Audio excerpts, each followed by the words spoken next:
Brother, it has been so long since we've talked, and so we have a lot to catch up on. We haven't talked in so long that JJ Redick was a guest on our podcast. He wouldn't let me say that he was going to be the coach of the Charlotte Hornets, probably because he knew he was going to be the head coach of the Los Angeles frickin' Lakers. We knew. You knew? Oh, yeah, I knew the whole time. And first, let me say this, because I wasn't aware until late.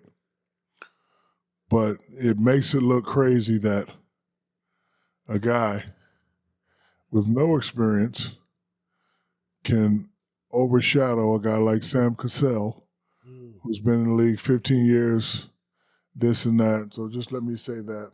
No disrespect to JJ, but I think Sam should also be able to get the same looks. But I'm happy for JJ. A lot of pressure. You know, winning games will not be good enough. Expectation when you take that job, when you take the Miami Heat job, when you take a job where there's a lot of talent, the expectation is to win championships. What kind of coach is he? Don't know. I saw something funny on Instagram that said he was a assistant coach for a Brooklyn fourth grade girls team. That's his only coaching experience. Yeah. You know, but he coaches his son, I think. For me as a player, if I didn't respect the coach, it was easy for me to turn my 100% down. Let me explain. I'm going to give you 100 anyway. But if it's a situation where I know we're not going to go, hundreds is hard to maintain. You know what I mean? That's why when I played for a guy like a Phil Jackson, I already knew his resume. So I knew, because I've sat there and watched him go to the finals 6 times with Michael and win 6 times. So if he says, stop doing this and do something else, I'm going to do it every time because he knows what he's talking about. That's why when I went to Miami, you play for a guy like Pat Riley. He says, do something. You do it. And it wins because I understand their resume. You know, for a guy like me who got all the blame when things didn't go right, if you didn't have that championship experience and I can question you, it was always hard for me to believe in you.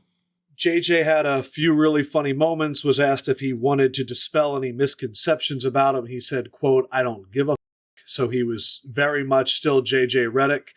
Just by the way, on Sam Cassell is so valued that the Boston Celtics gave him a huge raise so that no one could poach him. But he has been like the next possible head coach for a while. That's awesome. Shaq, I was curious. In that press conference, JJ said that he did not talk to LeBron about the job. Do you believe him?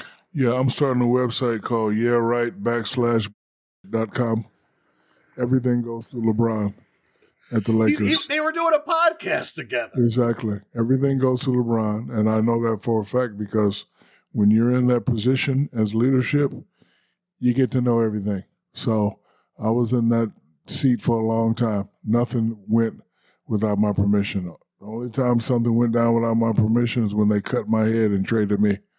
And then Kobe took over, and nothing went down without his permission. So I know everything that goes on is definitely discussed with LeBron and Rich and those guys. So, you know, it's professional of him to say that we didn't talk about it, but yeah, okay. Yeah. Nobody believes that. But my question is, you have LeBron's respect. He's sticking up for you. What about the other guys? That's going to be the test. How much does it matter? Because Shaq, when we yeah, I don't think I could play for a guy who I just played against 4 or 5 years ago. I don't think I can do it. He's been out for a bit, but how long? Let me look up the exact year. But I mean, I feel like he's been podcasting for longer than a few years. JJ Redick. He retired in 2021. Yeah, see? 3 years ago. Like 3 years ago. Yeah, I don't know.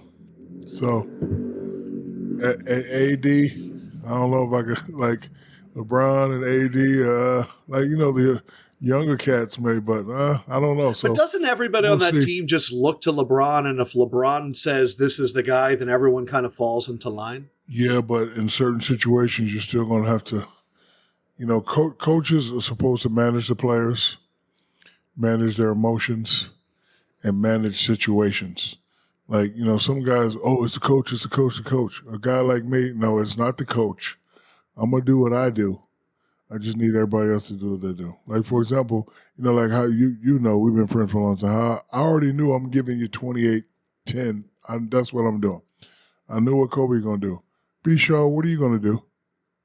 Robert Ory, what are you going to do? Derek Free, and that's what the coach is for. Coaches have to manage all these other guys. So if the guys respect him enough to listen to him, he should have a pretty good shot. Now, let's get to the reality of it. They still have an old team. Yep. They still only got 2 players. Yep. They got more work to do. I think they need to get really young, and they need to add some dogs in the locker room, and they need specialists. For example, the finals this year, Drew Holiday was a specialist. Drew, guard Kyrie, guard Luka. Shut up. Boom, boom, bam. That's okay. Yes, sir. Thank you. And he did that, and that's why they're the champions. Sam Hauser hit threes. Yes, that's it. So it's always a lot of hoopla around the Lakers, but once reality kick in, they're probably not going to make the playoffs again unless they do some major changes and make some major trades. So a former player who has a successful podcast becomes the coach of the Lakers. Shaq, that's your resume as well. Would you like to coach any team in the NBA? Yeah, if they're going to pay me $20 million a year, I would definitely do it. JJ is getting 8. Oh, 8 ain't enough. You got to give me That's 20. what I thought. But listen, first-time coach, I like JJ. Respect him as a player. Don't know what he can do as a coach. We shall see. Yeah.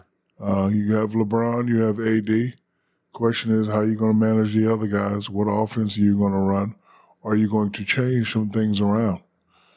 If I was LeBron, being that I already have all the records, I would pass it to AD. I would demand AD. Because listen, LeBron can still do what he do, but I don't need to have the ball all the time. I don't need to score all the points. So AD, I need you to score all the points. Austin Reeves, you can be number 2. I could just be the old Magic Johnson-style point guard and keep everybody involved and just keep this thing going. Because, again, it's very exciting, the news and this and that. But once you look at the roster, they still have the same team they had last year that struggled and fought to the last minute to get into a play-in game. It's going to be the same thing this year. It is not going to be easy for them at all. And it's funny that you talked about like $8 million a year. There's a talk right now that your guy, Stephen A. Smith, was offered $18 million a year. And he said, no, not good enough. I want 25. Number one, I think it's wild that in our world, the host of a television show can get paid about 3 times the amount as the head coach of the Lakers. Because I do think the Lakers' job's a little bit harder than getting on TV 2 to 3 hours a day. But your boy Stephen A. is going to be making some money very soon, Shaquille O'Neal. Yeah, I remember when he signed for $10 million, and he's doing a great job, and I wish him well, and I hope he can make all the money he can make. But he needs to thank me. You? Yeah. Why is that? I made him who he is. When did that happen? When he first came on. Remember, like, you wasn't making no money talking about the Sixers. Once you started talking crazy about me, and me and you would go back and forth, and you got hot. So you're welcome, Stephen A. I love that. By the way, I did have some random thoughts about JJ Redick. I figured I'd share them here. I'd like to see JJ Redick bring back suits.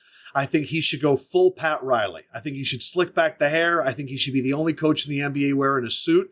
You're younger than all these guys. You're more stylish, all that. I think it's funny that longtime LA Clipper JJ Redick is coaching the Lakers, and longtime LA Laker Tyronn Lue is coaching the Clippers. I think that rivalry is really interesting.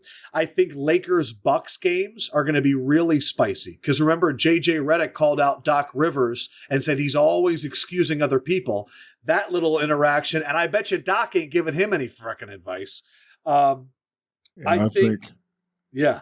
And I think people need to really focus on, at the beginning, it's always love. Oh, go this and that. Yeah. Honeymoon stage. What's going to happen after the first sign of turmoil? If you want to be as great as a coach as you say you want to be, you're going to have to check some players. What's going to happen when you check them and you don't get the response? Or what's your response going to be when you get checked by a guy like that? That's the true test. So he's either going to be around a long time or is he going to have a short window? Other things that I thought about? Because we never talked about,